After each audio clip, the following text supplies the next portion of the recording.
Hola, buenos días.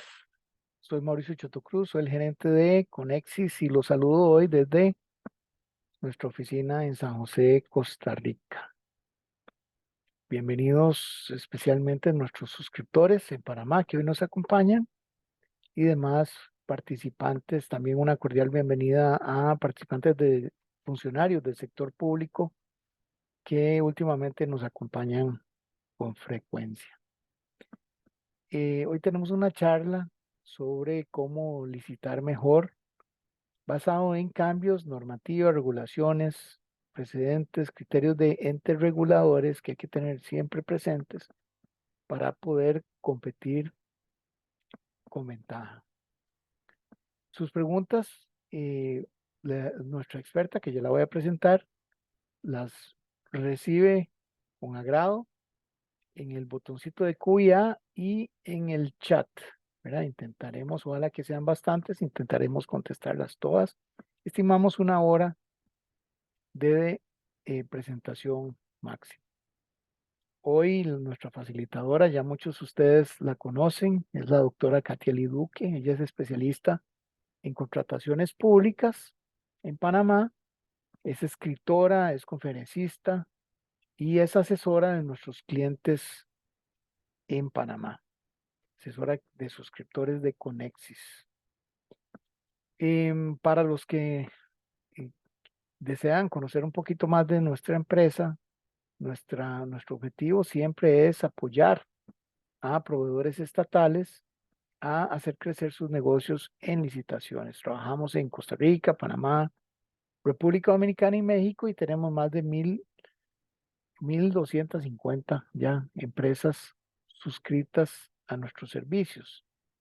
Em, Básicamente tenemos tres pilares, digamos, de nuestro negocio: leads para hacer la identificación de procesos para sus negocios, procesos de compra bien eficaz; analytics, que ya vamos a ver algunos ejemplos para estudiar precios, competidores, productos, estudiar el mercado de las compras públicas; y entrenamiento, que es donde estamos hoy con la doctora Lee, en fortalecer la capacitación de las personas que trabajan en ventas a gobierno de forma permanente. Entonces, quiero mostrarles unos ejemplos que ojalá que les resulten de interés en hacer esto más pequeñito. En Analytics de Panamá. Analytics es un historial de compras, de contrataciones públicas de Panamá desde el 2018, creo, hasta la fecha, con actualización diaria.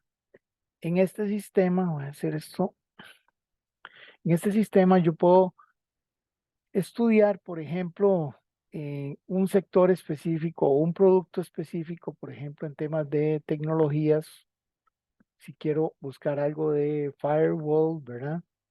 Firewall, adjudicaciones que son muros de fuego en el último año. Nada más pongo tecnologías, firewall, último año, buscar. Y muy rápidamente tengo el detalle ordenado desde la adjudicación más grande para abajo de todas las contrataciones que se han hecho. Yo esas contrataciones las puedo revisar por comprador, por ejemplo, quiénes son los principales compradores. Aquí vemos empresa de transmisión de eléctrica, autoridad del Canal de Panamá. Eso es importante, que las adjudicaciones del Canal de Panamá las tenemos nosotros aquí completitas. Puedo estudiar el mercado con detalle, los tipos de procedimientos que se usaron, la periodicidad, los porcentajes por volumen y demás. Igual puedo estudiar los compradores, los proveedores, ¿verdad? ¿Quiénes son? ¿Cómo es el ranking de empresas proveedoras de ese servicio específico? ¿Cómo se distribuye, ¿verdad? Esa participación en ese campo específico. Y puedo revisar el detalle de cada una de esas adjudicaciones. Por ejemplo, en este caso vemos que hay tres oferentes, uno más barato, otro más barato y uno más caro. Y la adjudicación es para el que tiene precio más alto, ¿verdad? Esto probablemente significa que los otros dos tienen algún motivo de cumplimiento por el cual no fueron seleccionados, ¿verdad? Son cosas que es importante irlas teniendo en cuenta, sobre todo con la charla de hoy, ¿verdad? De cumplimiento de regulaciones y demás. Otro ejemplo que podemos hacer es en Analytics, ya brevemente, es si yo pongo aquí desierto, vamos a ver en todos los sectores en los últimos 3 meses,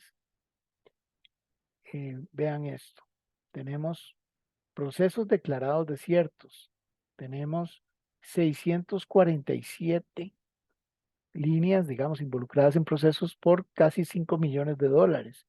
Si yo grafico esto por sector, veo que sobre todo en los sectores de infraestructura de construcción, de salud y de tecnologías, se han dado una cantidad de, digamos, de declaraciones de desierto importantes, ¿verdad? Por un monto bastante considerable. Y también relacionado un poquito con la charla que ahora la doctora nos va a mostrar, si yo entro a alguno de ellos y reviso ya dentro del sistema Panamá Compra, reviso el detalle, la resolución de declarar desierto, que por aquí, resolución de declaración de desierto, ¿verdad? Aquí puedo ver que hay varios participantes, ¿verdad? Y al leer un poquito, puedo revisar que dice, debido a que ninguno de los proponentes cumple con los requisitos establecidos en el pliego de cargos, ¿verdad? Que esto es un caso, como les digo, que no es eh, inusual. Vean la cantidad de desiertos que tenemos en 3 meses. Veamos esta otra, a ver por qué se declaró desierto. Vamos al sistema original, ¿verdad? Al Panamá Compra. Revisamos aquí la resolución, anexos, resolución de decisión, resolución de declaración de desierto y vemos que dice no se presentó ningún proponente, ¿verdad? ¿Por qué? ¿Por qué? ¿Verdad? Hay que revisarlo también. Pero en todo caso, este ejercicio es una oportunidad para las empresas proveedoras de realizarlo, inclusive yo lo puedo realizar solo en mi sector, salud, medicamentos, desierto, últimos 3 meses, para buscar, ver oportunidades donde probablemente esos procesos van a ser relanzados, ¿verdad? Y yo voy a poder analizar qué pasó previamente para afinar mi estrategia de participación. En este caso tenemos 178. Igual yo puedo buscar los que han sido cancelados, cancelado, en todos los sectores, le voy a poner aquí, todos, todos los sectores, en los últimos 3 meses, buscar, que esos por algún motivo, digamos, dentro del proceso se tomó la decisión de cancelar algún problema con el pliego o lo que fuera, pero existe la posibilidad de que esos procesos sean relanzados y ya hay un antecedente ahí, hay adendas y demás. Entonces, si yo estoy interesado en alguno de esos proyectos, aquí también en mi área, también los puedo, digamos, identificar con facilidad y estudiar los antecedentes para poder participar mejor. Todo esto de una forma muy ágil, con información completa y actualizada en nuestro sistema de Conexis Analytics. Bueno, gracias y bienvenida, doctora Lee.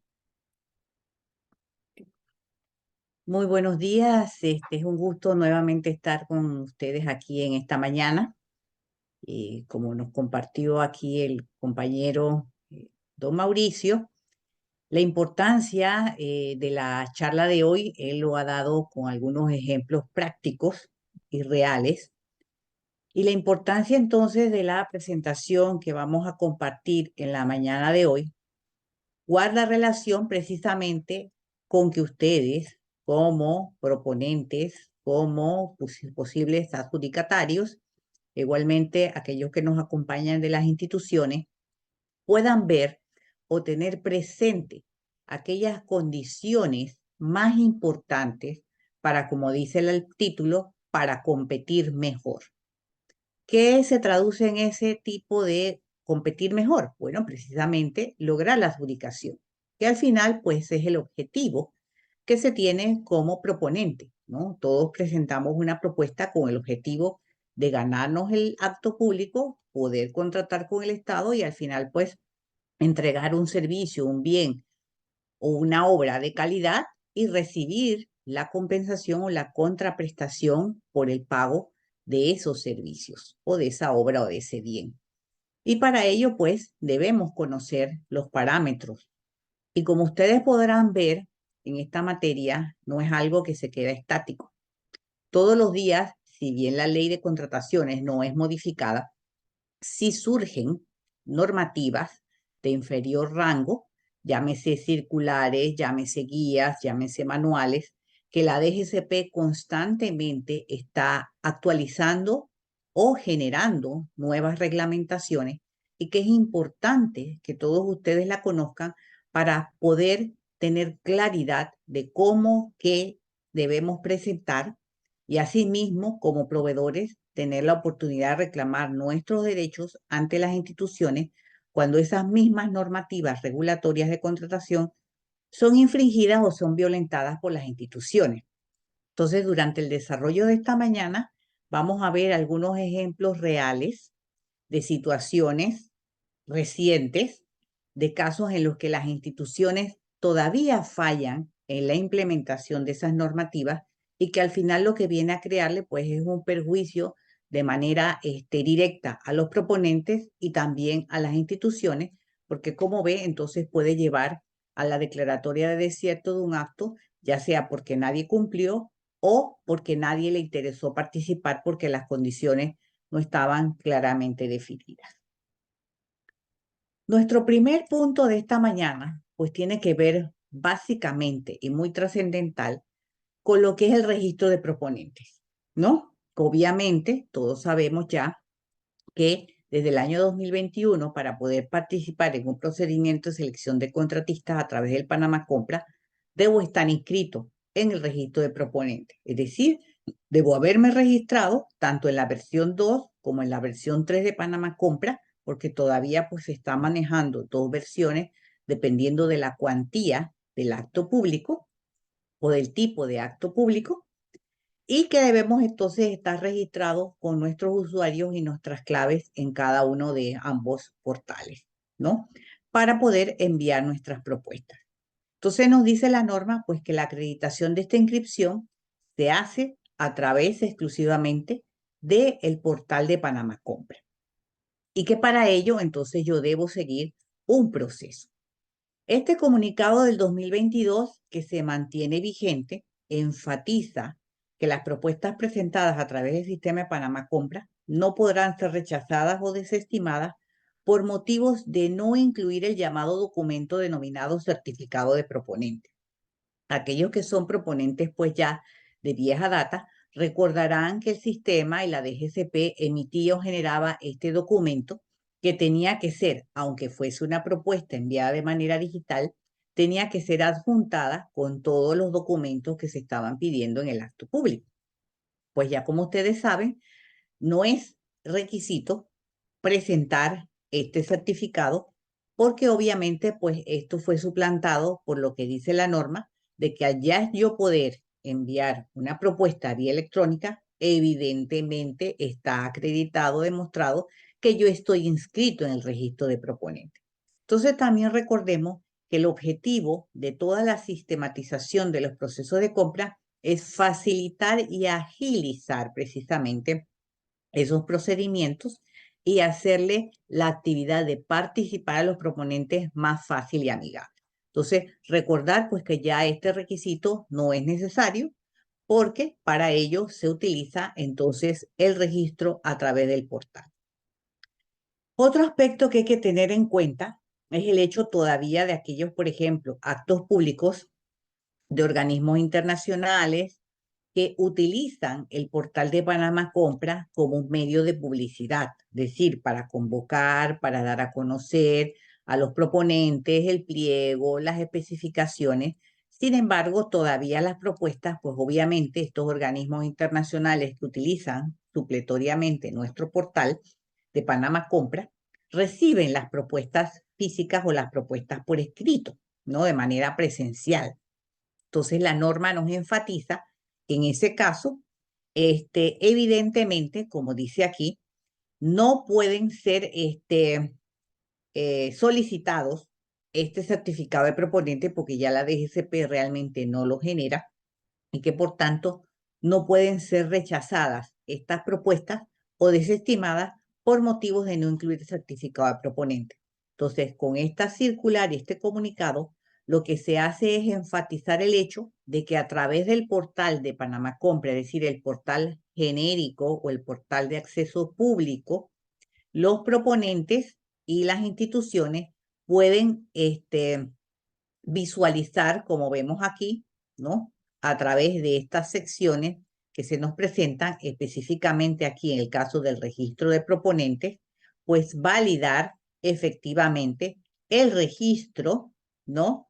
De lo que guarda relación con el registro de ese proponente que está participando o presentando su propuesta de manera física.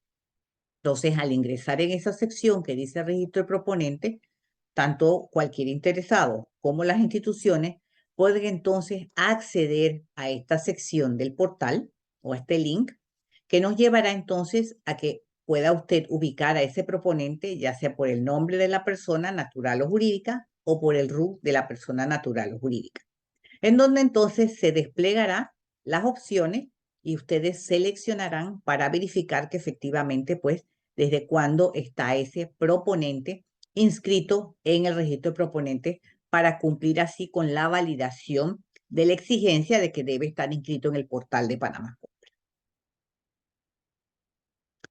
Otro aspecto importante y que pues es de reciente emisión es la circular de la DGCP 001-2024 del 8 de enero de este año, en que el que establece el procedimiento y los requisitos para presentar las solicitudes de registro de proponente como consorcio o asociación accidental, ya que ustedes pues tienen la facultad o la posibilidad de poder presentar propuestas en asociación con otras personas natural o jurídicas. Y para ello, entonces, la DGCP ha unificado este trámite de esta solicitud, que es importante que aquellos pues, que están interesados en participar a través de esta metodología lo puedan hacer, ¿no? Y en ese sentido, entonces, la circular establece, pues primero, la solicitud debe ser a través de correo electrónico, ¿no? Esta solicitud no se genera ni se tramita a través del portal de Panamá Compras directamente, ni tampoco de manera presencial, sino que se hace a través de un correo electrónico, que es el que aparece aquí en la diapositiva. ¿Qué debe adjuntarse a ese correo? Bueno, a ese correo se debe adjuntar el acuerdo consorcial, que debe estar notariado. Ese acuerdo consorcial pues debe cumplir con los requisitos que establece la norma, de establecer quiénes son las empresas o las personas naturales o jurídicas que se están consorciando, sus identificaciones, las condiciones, los porcentajes de participación, ¿no? Y toda la información que solicita. El aviso de operaciones de las empresas que van a conformar el consorcio. Miren que ni siquiera está hablando del registro público, porque puede ser que se consorcien personas naturales. Entonces, en ese caso, pues es el aviso de operaciones lo que están solicitando. La cédula de identidad personal del representante legal del consorcio.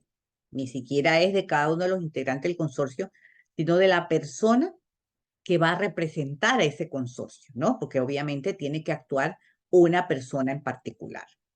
Y la inscripción debe ser por conducto de la empresa líder antes de la celebración del acto público. Esto es muy importante, porque si ustedes van a participar en un consorcio para un acto público, por ejemplo, el día lunes 4 de marzo, tienen que tener en cuenta que debe hacerse antes de la celebración del acto público. Pero muy importante, el comunicado indica, ¿no?, que hay un formulario y que ese formulario entonces debe ser completado. Aquí es importante indicar que la DGCP cuenta con 5 días hábiles para aprobar o solicitar modificaciones o aclaraciones a esta solicitud. Entonces, al saber que tiene que estar inscrito antes de la celebración del acto público, ustedes deben realizar esta gestión con la suficiente antelación para que la DGCP pueda revisar y en todo caso, si hay algo que corregir, puedan ustedes subsanarlo oportunamente y cumplir con los términos que establece la ley, porque si no se pueden inscribir o no están aprobados en el registro de proponentes, no pueden subir su propuesta como consorcio en el acto público que a ustedes les interesa. Entonces, hay un formulario para el registro de ese consorcio o asociación accidental que debe tener, y este formulario se llena y se remite al correo que hemos indicado anteriormente con la documentación adjunta, donde va a aparecer el RUC de la empresa líder. Ahí pues vamos a decir que es la casita SA con el árbol SA. Entonces la empresa líder va a ser la casita SA. Ok, ahí van a poner el RUC de la empresa líder. Entiéndase que también el RUC puede ser un número de cédula, porque resulta que la empresa líder puede ser una persona natural. La razón social de la empresa líder, el nombre comercial, en este caso será el nombre del consorcio. Bueno, nos vamos a asociar la casita SA y el árbol SA, entonces, bueno, ¿cuál va a ser el nombre de ese consorcio? La dirección de la empresa líder, la información del representante legal del consorcio, es decir, la persona que va a ser seleccionada. Ya ustedes se tienen que haber puesto previamente de acuerdo y haberlo manifestado así en el acuerdo consorcial, el número de cédula o pasaporte, el teléfono, el correo electrónico y los datos del usuario o la persona que tendrá acceso a Panamá Compra. Porque recordemos que a pesar de que va a haber una empresa líder, a esa empresa o ese consorcio o asociación accidental se le va a designar o va a tener un usuario distinto al usuario individual que tiene cada una de las empresas que conforman ese consorcio. ¿Por qué? Porque cuando van a entrar al sistema a cargar una propuesta como consorcio o asociación accidental, así debe estar identificado para que la entidad pueda entonces validar que efectivamente pues, es una propuesta presentada por un consorcio o asociación accidental. Entonces, designarán pues el nombre completo, el teléfono y el correo electrónico de la persona que va a ser usuaria del acceso al Panamá Compra para cuando haya la necesidad de cargar propuestas a nombre de ese consorcio o asociación accidental.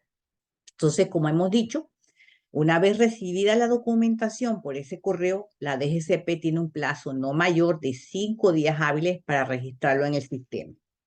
No obstante, durante ese periodo pueden solicitarse subsanaciones, aclaraciones o documentación adicional. Entonces, si ustedes van a participar en un acto público como consorcio, recuerden siempre tener en cuenta este término para no estar corriendo o estar en la incertidumbre de que va a ser el acto público y todavía la DGCP no me ha aprobado mi inscripción en el registro de proponentes. Una vez pues completado el registro, se le facilitará al solicitante el usuario de acceso para que pueda realizar el ingreso al portal y así entonces pues incluso cambiar o personalizar su clave, porque la DGCP pues da una clave genérica para entrar por primera vez y luego ya entonces ustedes la personalizan y puedan enviar todas las propuestas en las que estén interesados en participar como consorcio o asociación accidental. Entonces, esto también es importante que ustedes lo tengan en cuenta porque, como hemos dicho, es una comunicación de reciente emisión de enero de este año. Clave más importante para competir mejor, lo que yo siempre les digo a todos mis usuarios, es revisar detalladamente los requisitos. Hay que mirarlo, como dice la diapositiva y el dibujito, con lupa, leerlo, cotejarlo y más que todo siempre tener presente que lo que va a prevalecer son los requisitos como estén descritos y plasmados en la plantilla electrónica del pliego de cargo, ¿no? Entonces a veces los proveedores, los proponentes se dejan confundir por muchas cosas que dicen en el pliego adjunto y olvidan o pierden la perspectiva de que lo que tienen que cumplir al pie de la letra y de manera estricta es con las descripciones de los requisitos que aparecen en la plantilla electrónica. Y así lo ha reiterado la DGCP en numerosos pronunciamientos a través de estos últimos meses.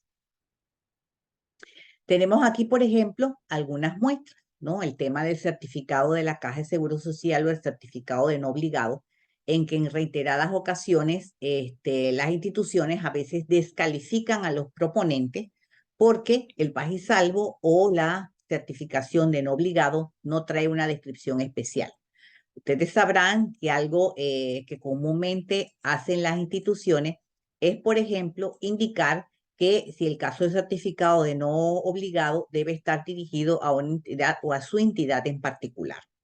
Si así no se indicó, pues no pueden dejar o descalificarlo por el hecho de que usted haya presentado un certificado de no obligado dirigido, por ejemplo, a otra institución que no sea el Ministerio de Desarrollo Social, cuando el acto pues era del Ministerio de Desarrollo Social y usted presentaron un certificado no obligado a nombre del Banco Nacional.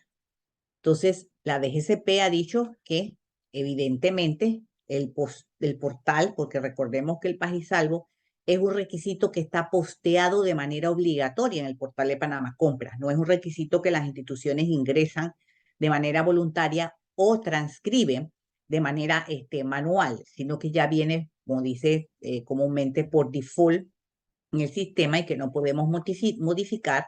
Entonces allí dice, en nuestra resolución de junio del año pasado, que en consecuencia lógica, al observar el contenido del requisito presentado, no se establece que tanto el pajisalvo o en su defecto el certificado de no cotizante debe estar dirigido a la entidad licitante. Por tanto, esta dirección confirma lo actuado por la entidad licitante en cuanto a este punto. Entonces es importante que tengan en cuenta eso y de que incluso si por algún motivo usted lo descalificaron siendo el precio más bajo por esa razón, están en toda la potestad y la facultad de presentar ya sea una acción de reclamo, si así cabe por los términos, o un recurso de impugnación sobre la base y el sustento de que esa condición no estaba establecido en el requisito obligatorio que pone el sistema de Panamá. Los documentos provenientes del extranjero es a veces otro evento en que muy comúnmente incurren los proponentes, ¿no? Yo tuve a finales del año pasado una experiencia donde el precio más bajo, evidentemente, era una licitación. Cuando fueron a revisar las propuestas, la comisión dijo que cumplían. Sin embargo, el segundo precio más alto dijo, no, miren, aquí hay un documento que proviene del extranjero, el mismo no está apostillado ni autenticado por el Ministerio de Relaciones Exteriores, por lo tanto, presenta unas observaciones a ese informe de comisión y muy sabiamente la institución valida efectivamente la observación sin necesidad de tener que recurrir a una instancia de acción de reclamo. La institución emite una resolución ordenando una nueva evaluación en el sentido de que efectivamente pues ese proponente no cumplía con la traducción y mucho menos con la autenticación de ese documento.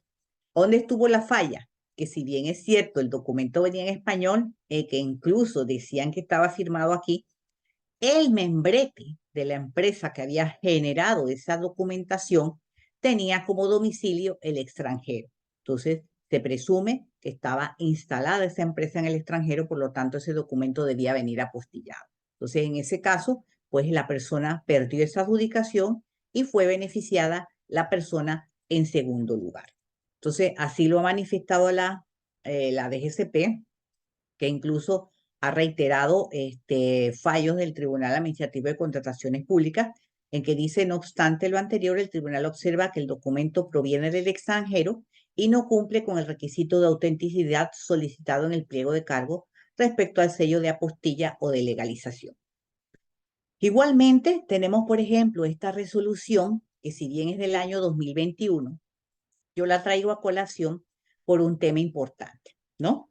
Ustedes recordarán que durante la época, pues, de la pandemia que estaba crítica toda la situación, 2020, 2021, hasta todavía 2022, y todavía se mantuvo esta resolución que vamos a ver después en el 2023, establecía la flexibilización de que se podía aplicar un manual especial para procedimiento de selección de contratista que permitía que los documentos o las propuestas trajeran documentación procedente del extranjero sin que estuviesen apostilladas o consularizadas o selladas por el Ministerio de Relaciones Exteriores, ¿no? Dando la oportunidad de que este requisito se presentase de manera posterior. Obviamente, todos sabemos que por las circunstancias del acceso a las instituciones, a las oficinas, la demora en los trámites para enviar esas documentaciones desde afuera. Entonces, en atención a eso y flexibilizar y ayudar en los procesos, la DGCP entonces emite ese manual especial donde establecía esa condición de flexibilidad para los documentos provenientes del extranjero. Sin embargo, es importante resaltar que esa resolución fue dejada sin efecto en febrero del 2023. Como ustedes verán, dice, deja sin efecto la resolución 064 del 14 de mayo de 2020, por la cual se aprueba el Manual Especial para Procedimientos de Selección de Contratista versión 1. En ese manual es que hace referencia a la diapositiva anterior en el tema de flexibilizar la presentación con las propuestas de documentos provenientes del extranjero. Sin embargo, hay instituciones, y aquí traemos un ejemplo, que como ustedes verán en el recuadro, es un acto público que fue publicado el 2 de febrero de este año, cuya fecha de presentación de propuestas es el 20 de marzo, es decir, alrededor dentro de 20 días calendarios, de una institución, y vemos que el precio de referencia, estamos hablando de $189,000, lo que implica que es una licitación pública, como ustedes verán en el encabezado del aviso de convocatoria, pero lo que nos llama poderosamente la atención es que, y de ahí la importancia, como le hemos dicho, de la capacitación, de estar pendiente, tanto las instituciones como de los proveedores, de las normativas que se generan por parte de la DGCP, en que no conocen que ese manual fue derogado o dejó de tener vigencia desde el año pasado, desde febrero, marzo del año pasado. Y entonces podemos ver, al ingresar en este acto público que ustedes ven en la pantalla, en el pliego anexo o el documento que constituye el pliego anexo, que señalan, y lo ven todavía ustedes resaltado en negrita por la misma institución en el pliego de cargo, que debido a la pandemia mundial producida y la situación de emergencia, la documentación aportada en idioma distinto al español podrá ser aportada de forma simple, es decir, traducida sin la certificación del traductor y sin el tema de que no pueden ser rechazados. Entonces, aquí vemos cómo las instituciones incurren en estas fallas. Entonces, no, allí, por ejemplo, un proponente que conozca de esta normativa y conoce esta debilidad, resulta ser que, bueno, él participa, él se presenta su documentación traducida por traductor público autorizado, con todos los sellos, legalizaciones, ¿no? Y le adjudican el acto público a una empresa que no lo presenta. Entonces, ¿qué sucede? Él tiene la ventaja, ¿no? De presentar unas observaciones al informe, en todo caso de llevar una acción de reclamo e indicar que esa normativa o esa flexibilidad que el pliego adjunto está ofreciéndole al proponente está dejada o ha sido dejada sin efecto. Por lo tanto, ese proponente no cumple, su propuesta debe ser no cumple y deben entonces pasar a evaluar mi propuesta y a recomendar la adjudicación a mi persona. Entonces, aquí vemos en este ejemplo, que como les vi en la diapositiva anterior, es un pliego de cargo de febrero de este año, donde la institución espera recibir propuestas dentro de 20 días, contempla en el pliego adjunto esta condición que ya fue dejada sin efecto, por un lado. Y además, contradice hasta cierto punto las características, uno, de las condiciones que se establecen en los formularios estandarizados, que como ustedes saben son los documentos oficiales que ha emitido la DGCP para que las instituciones levanten sus pliegos, en el cual específicamente el modelo estandarizado a la fecha de hoy formalizado y aprobado por la DGCP, establece expresamente que toda documentación que provenga del extranjero deberá ser autenticada por las autoridades diplomáticas o consulares o estar debidamente apostillado cuando aplique.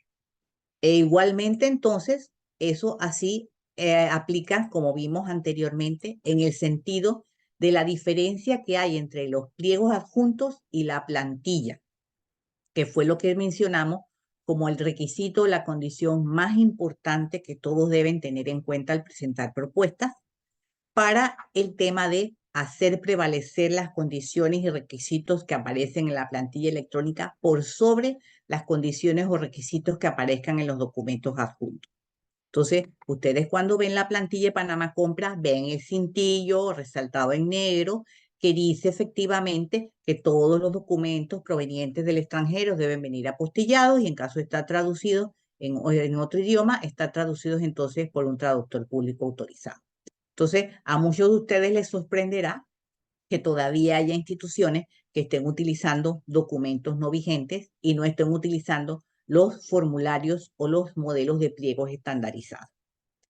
Aquí tenemos, por ejemplo, otra muestra, ¿no? Del requisito del aviso de operaciones, que igualmente es un requisito, como ustedes saben, que viene ya posteado por default en el portal de Panamá Compra, donde señala pues que los proponentes deberán acreditar que tienen autorización para ejercer dicha actividad comercial, ya sea a través del aviso de operaciones o de cualquier otro medio de prueba idónea, cuyas actividades declaradas en el mismo deben guardar relación con el objeto contractual. Entonces, aquí tenemos una resolución de junio del año pasado que establece que el requisito citado, como vemos ahí subrayado, solo exige que las actividades detalladas en el aviso de operaciones sean cónsonas o guarden relación con el objeto contractual, lo cual debe ser validado por la entidad licitante al momento de verificar el cumplimiento del requisito. En el caso que nos ocupa, estima esta dirección que lo procedente es confirmar lo actuado por la entidad licitante en cuanto a ese punto, ¿no? En el hecho de que las actividades deben guardar relación con el objeto contractual, pero también en el hecho de que esa realización de actividades puede ser validada por el aviso de operaciones o cualquier otro medio de prueba idóneo, lo que significa que si yo no presento mi aviso de operaciones, no necesariamente voy a ser descalificado, porque si yo presento mi aviso de operaciones o cualquier otro medio de prueba idóneo que valide que yo realizo esas actividades, entonces mi propuesta debe ser aceptada como buena o como el cumplimiento de los requisitos que solicite el pliego de cargo, ¿no? Entonces recordemos que hay otros documentos que sustentan o suplantan la presentación de un aviso de operaciones. Por ejemplo, las empresas que están ubicadas en zona libre, las empresas que están ubicadas en las áreas especiales como Panamá Pacífico, Ciudad del Saber, ellos no cuentan con un aviso de operaciones per se, como el documento formal que nosotros conocemos, sino cuentan con otra documentación que los valida a ejercer actividades comerciales dentro de esas áreas especiales. Entonces allí las instituciones pues deben tener mucho cuidado de las actividades o los documentos que presentan los proveedores, siempre y cuando se apeguen a lo que establece expresamente descrito el pliego de cargos en su plantilla electrónica. Tenemos otra muestra aquí de las condiciones de los requisitos mínimos obligatorios que nos dice una nota importante, porque el pliego está dividido en aquellos documentos de obligatorio cumplimiento que ya vienen por default, pero hay otra sección de otros requisitos que las entidades es donde van a incluir aquellos documentos adicionales que consideran deben ser presentados. Entonces, señala que las entidades contratantes no deberán modificar, adicionar o condicionar los requisitos mínimos obligatorios previamente establecidos en la sección de otros requisitos, ¿no? Es decir, por ejemplo, ahí arriba, como vimos, el PAS y salvo o el certificado no obligado de seguro social, no dice por ningún lado que debe estar dirigido a la entidad que solicita o que procesa el acto público. Entonces, hay muchas instituciones en esta sección de otros requisitos modifican eso señalando que el documento o la certificación en obligado debe venir dirigida a la entidad que está haciendo el acto público. Entonces, eso es prohibido. Y en el caso de que, por ejemplo, un proveedor lo presente y sea descalificado por ese motivo, el proponente está en toda la potestad de presentar una acción de reclamo o un recurso de impugnación, alegando que su propuesta fue descalificada de manera ilegal porque la institución está contraviniendo esa condición importante que establece la DGCP en que no pueden modificar, adicionar o condicionar esos requisitos mínimos obligatorios. Otro punto que deben tener en cuenta, que es válido e importante, es la presentación de sus propuestas utilizando la firma electrónica calificada. ¿Eso qué les ahorra y en qué les beneficia? Que aquellos documentos que la institución pide notariados, ya yo no tengo que utilizar o gastar 5 o 10 dólares, depende de lo que me cobre la notaría, para notarizar mi firma de ese documento. Porque la norma establece expresamente que los documentos así presentados tienen la validez de un documento original y no necesitarán autenticación ante notario. Entonces, allí los insto a aquellos que no tienen, pues gestionen la obtención de su firma electrónica. Y la recomendación que yo siempre les hago es que cuando van a firmar o suscribir o presentar un documento con firma electrónica, dentro de su propuesta también adjunten una copia del carnet que les emite la entidad de firma electrónica o la dirección de firma electrónica, que es una entidad pues que está adscrita al al registro público. Aquí tenemos un ejemplo de una acción de reclamo en donde fue pues descalificada una empresa por haber presentado los documentos con firma electrónica y no haberlos notarizado. Ellos recurrieron en acción de reclamo y pues la DGCP reitera lo referente a las declaraciones, ¿no? Juradas, medida de retorsión, incapacidad legal para contratar en ese momento y otros documentos que se encuentran con firma electrónica. Entonces la comisión verificadora debió tomarlos como requisitos válidos, ¿no? Y no haberlos descalificado porque supuestamente no estaban notarizados. Recordar también, pues, la presentación de información o documentos falsos, ¿no? Mucho cuidado ahí los proponentes en el hecho de presentar documentos alterados o información falsa, ya que esto, pues, puede acarrear, en todo caso, la apertura de un proceso de resolución administrativa por falsedad de documentos, lo que conlleva, en primera instancia, evidentemente, pues, la inhabilitación de ese proponente y, en segundo lugar, la posibilidad de que la institución remita dicha documentación al Ministerio Público para que sea gestionado pues una denuncia por falsificación de documentos, principalmente si esa falsificación pudiese ser de algún documento de una institución pública. Recordar pues que el decreto 34 modificó todo lo referente a la declaración jurada de incapacidad legal para contratar, pues que ya no es necesario presentar ese formulario adjunto, sino que esto se gestiona y se tramita específicamente a través del portal de Panamá Compras cuando ustedes van a presentar su propuesta, toda vez que es la primera vista del portal interno que nos da antes de iniciar una propuesta. Que en el caso de que yo no marque el ganchito en el cuadrito, no me va a permitir la institución, el sistema, continuar a ingresar mi propuesta. Una vez yo marque el cuadrante como bueno, entonces yo puedo iniciar mi propuesta y empezar a llenar, ¿no? Entonces, aquí es importante recordar que la incapacidad legal para contratar es un documento que ya viene posteado igualmente por default en el sistema, que es un documento que no es subsanable y obviamente no es subsanable porque ya viene automáticamente incluido en el portal de Panamá Compra y que yo debo llenar a la hora de ingresar mi propuesta y que el sistema no me va a permitir avanzar si yo positivamente pues no acepto esa condición. Así que este formulario o este modelo puede que todavía ustedes lo sigan viendo en muchos pliegos adjuntos, pero pues no es indispensable su presentación. Igualmente, lo que se llama el formulario de propuesta, ¿no? En este comunicado de mayo del 2022, que se mantiene vigente, la DGCP informa que se deberá hacer uso del formulario electrónico habilitado en la plataforma para establecer la oferta económica dentro de los distintos actos y que por consiguiente el precio válido es lo que yo plasme en ese formulario de electrónico de mi propuesta. No obstante, hay que recordar que hay también la posibilidad, y es perfectamente válido, que las instituciones soliciten un formulario de desglose de precio, que es algo diferente al formulario propuesta. El formulario propuesta como tal es este que se llena de manera electrónica.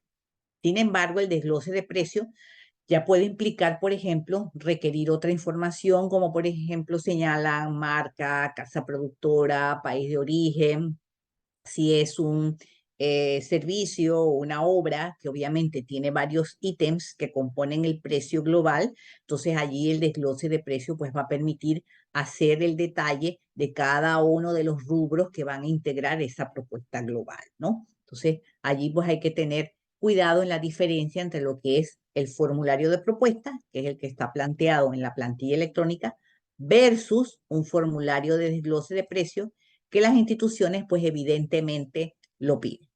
Aquí nos preguntan qué entidades que insisten en pedirla y te descalifican si no presentan la declaración jurada de incapacidad. Bueno, allí como a ustedes les he dicho, ustedes están en la potestad de presentarlo o bien antes de presentar su propuesta, hacerle llamado de atención a las entidades e informarles de la vigencia de ese comunicado, donde indica expresamente pues que no es necesario la presentación de ese formulario, ¿no?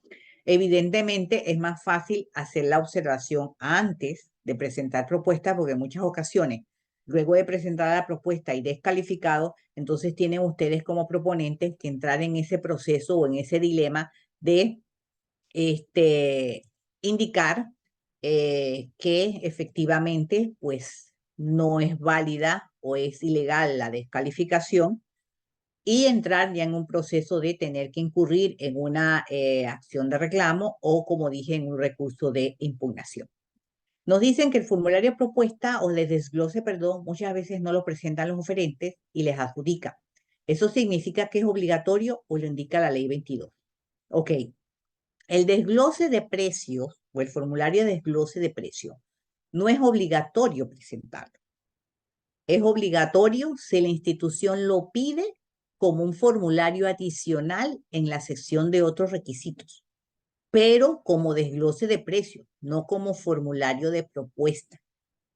Ya obviamente, si no lo presentan y lo adjudican, y usted, por ejemplo, es el proponente que está en segundo lugar, usted tiene la opción entonces de presentar un recurso de impugnación, presentar una acción de reclamo, si cabe, o presentar observaciones al informe para luego presentar una acción de reclamo, ¿no? Alegando que el formulario de desglose de precio era un requisito que solicitaban en otros requisitos y que ese proponente no lo presentó, sin embargo, le adjudicaron el acto público, ¿no? Entonces, ahí hay que ver cada una de las situaciones. Aquí tenemos una resolución de noviembre del 22 en que nos habla, por ejemplo, de los formularios y nos dice: en este acto público, en el punto 8, apareció otros requisitos de la plantilla electrónica. Dice, exigen la aportación de un formulario de propuesta de acuerdo al modelo que brinda el pliego de cargos adjuntos. Lo anterior, y reitera, miren, la DGCP, resulta contrario a las directrices impartidas por esta dirección a través del comunicado 011-2022, publicado el 23 de mayo de 2022 en el sistema de Panamá Compra, en el cual se instruye a las entidades licitantes evitar el uso del formulario de propuesta contenido en el capítulo 4 del pliego adjunto o cualquier otro documento similar para establecer manualmente la propuesta económica de un proveedor. Entonces aquí vemos y tenemos contemplado un precedente ya de lo que se ha manifestado la DGCP en ese sentido.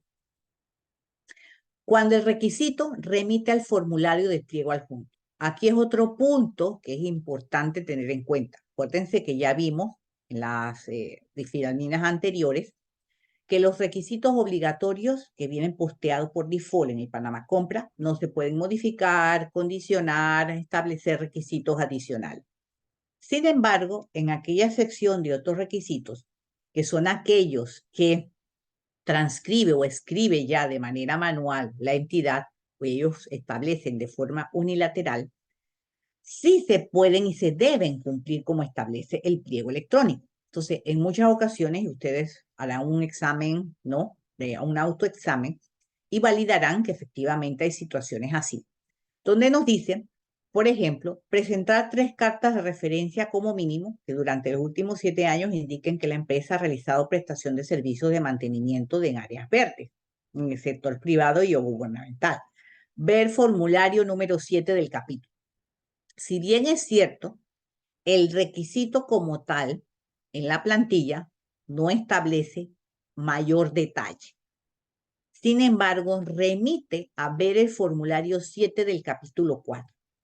Y la DGCP ahí se ha sido enfática en el sentido de que cuando en la plantilla electrónica se hace referencia a un formulario o a un documento del pliego adjunto, los proponentes o los participantes están en la obligación de revisar ese formulario y cumplir con las condiciones que ese formulario establece, aunque esas condiciones no estén expresamente transcritas en la plantilla electrónica.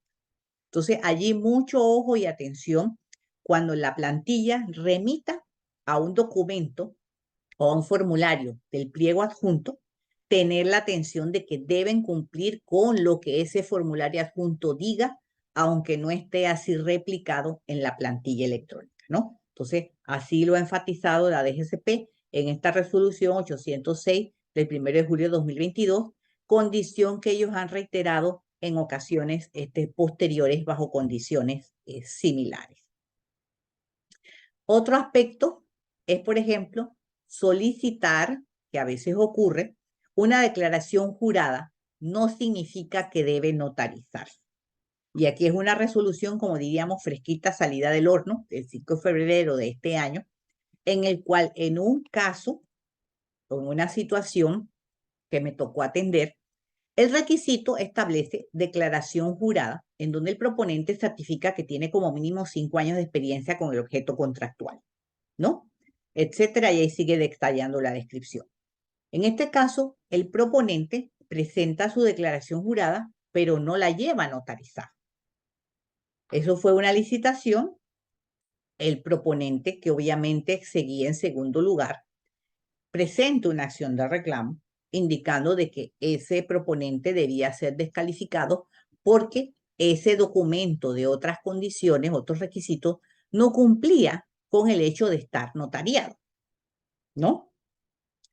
Sin embargo, cuando se pronuncia la DGCP en esta resolución, dice que de los componentes formales y de fondo, como base en la presentación del documento solicitado, es decir, esta declaración jurada, no consta el requerimiento de la solemnidad notarial sobre la pieza documental que pretende certificar la experiencia mínima en el objeto contractual.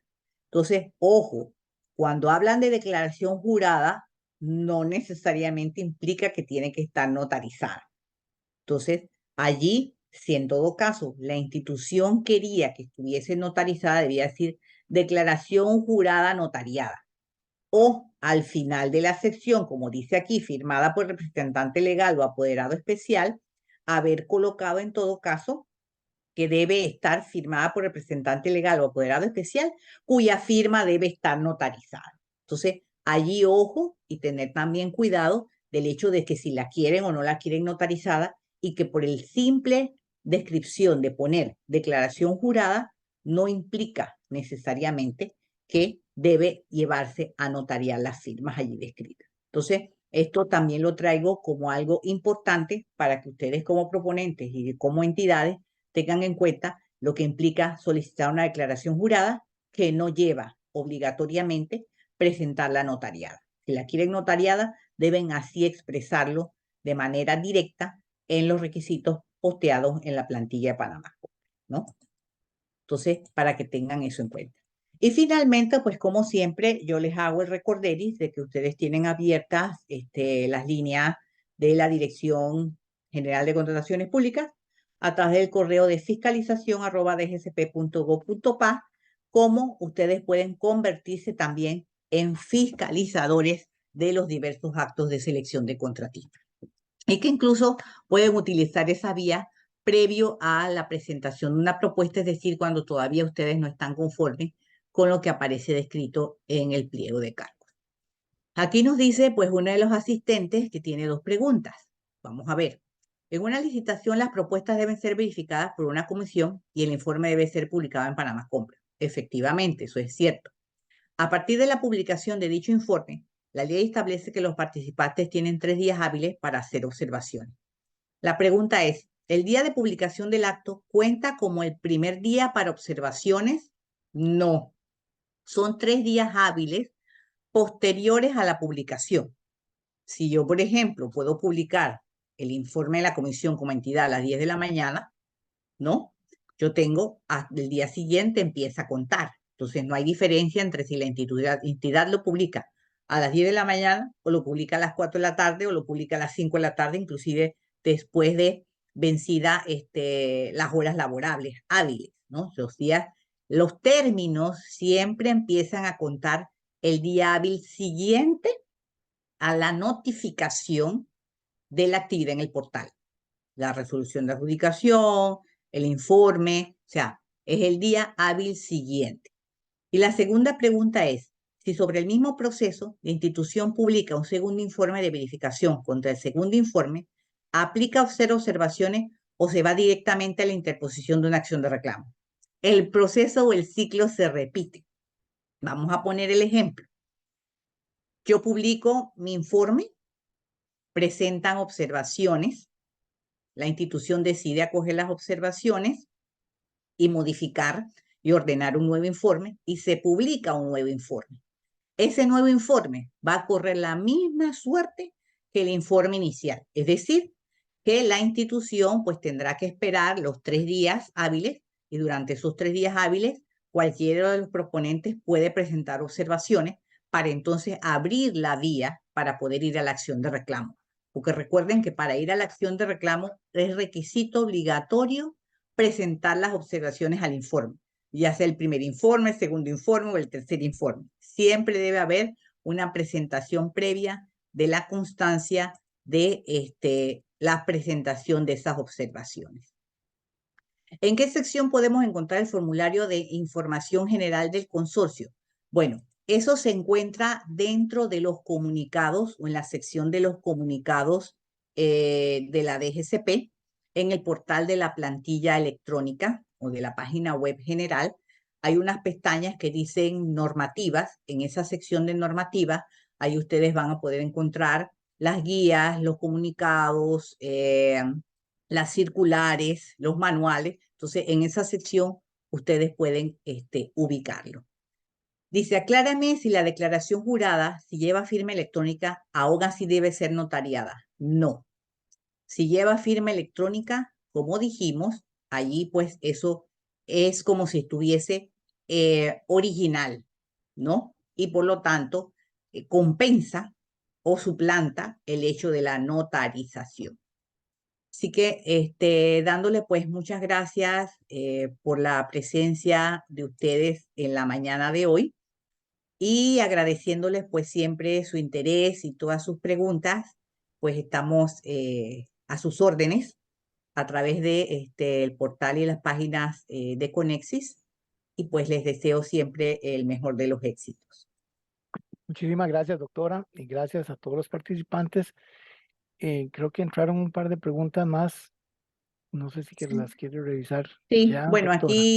aquí dice pues que si pueden Ah, hacernos llegar la grabación al correo, pues allí don Mauricio será ok. pues quien que les indique cómo pueden acceder a a estos webinars de manera posterior, ¿no? Ok, hay dos formas de acceder a estas grabaciones. Primero, agradecerles la participación en nuestros webinars.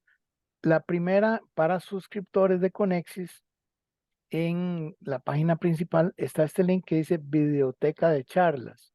Entonces, en la Biblioteca de Charlas pueden ver los webinars realizados por la doctora, son bastantes, que nuestra sugerencia a nuestros clientes siempre es que tengan estas referencias a mano para revisarlas con las personas que trabajan en ventas a gobierno en temas específicos. porque tienen mucho contenido que puede beneficiarlos en presentación y defensa de sus procesos de interés, ¿verdad? Entonces, en la biblioteca pueden encontrar toda esta información y esta grabación se va a integrar la próxima semana ahí. La segunda forma también de consultar es cuando ustedes entran a un, suscriptores de nosotros, cuando ustedes entran a un proceso de compra, aquí tienen este link para hacer una consulta directa a la doctora Katia Lee. Aquí escriben la consulta y ella la va a recibir y va a poder, digamos, darle seguimiento con ustedes. También pueden consultar aquí el texto de la ley 22 y su reglamento con la tecnología de ChatGPT específicamente utilizada para esto. Finalmente, quería mostrarles la otra forma donde pueden consultar los videos. Va a ser aquí, en el portal de nosotros, en la parte de noticias y eventos. Aquí hay videos ya de webinars anteriores, no solo de Panamá, sino también pueden informarse de qué está pasando en Costa Rica, República Dominicana. Y ahora estamos empezando y están cordialmente invitados a hacer webinars en México. Entonces tenemos un primer webinar programado para marzo. Vende más al gobierno de México, aprende cómo, si su empresa está interesada en participar en ventas al gobierno de México a nivel nacional, ¿verdad? O quiere conocer en general cómo funcionan esos procesos en México, entonces los invitamos a registrarse de una vez en este webinar en la página de licitaygana.com en la sección de noticias.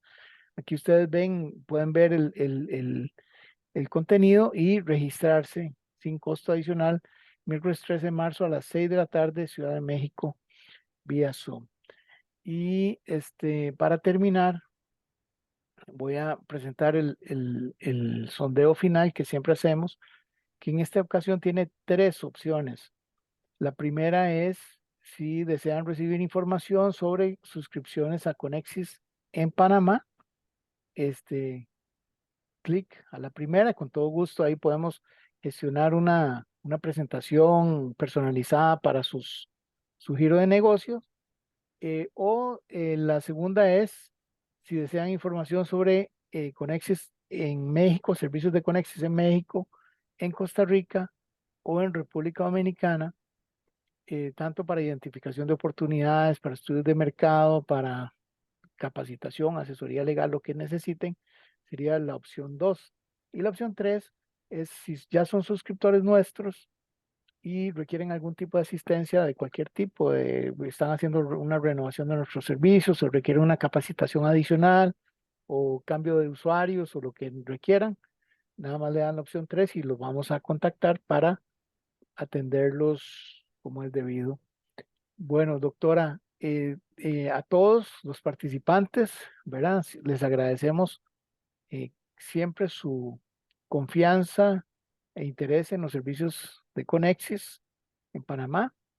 Están cordialmente invitados a participar en cualquier webinar, también de los que hacemos en cualquier otro país.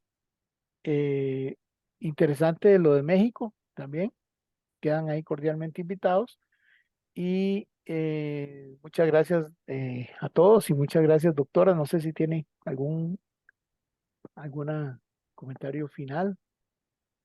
Bueno, siempre agradeciéndoles su participación, su interés, ¿no? Y pues nosotros también siempre haciendo el esfuerzo por ofrecerles y brindarles información útil, ¿no? Y que sea pues de provecho para todos los asistentes. Y les deseo pues que tengan muy buen día y que la pasen bien y nos estamos viendo. Muchas gracias. Ya saben, Licita y Gana. Aquí me preguntan algo de un link en licitaygana.com, aquí en la parte de noticias y eventos. Ahí van a poder ver ahí pueden ver los otros webinars que tenemos y los videos por un tiempo, los publicamos como una semana, 2 semanas y después ya quedan solo para acceso de nuestros suscriptores en la parte de de la biblioteca de charlas. Bueno, muchísimas gracias, que estén muy bien, buenas ventas y de ahí a repasar todo lo que la doctora aquí nos, eh, nos remite porque, ¿verdad? Se requiere estudiar bastante para poder vender bien al gobierno. Muchas gracias, saludos y que estén muy bien.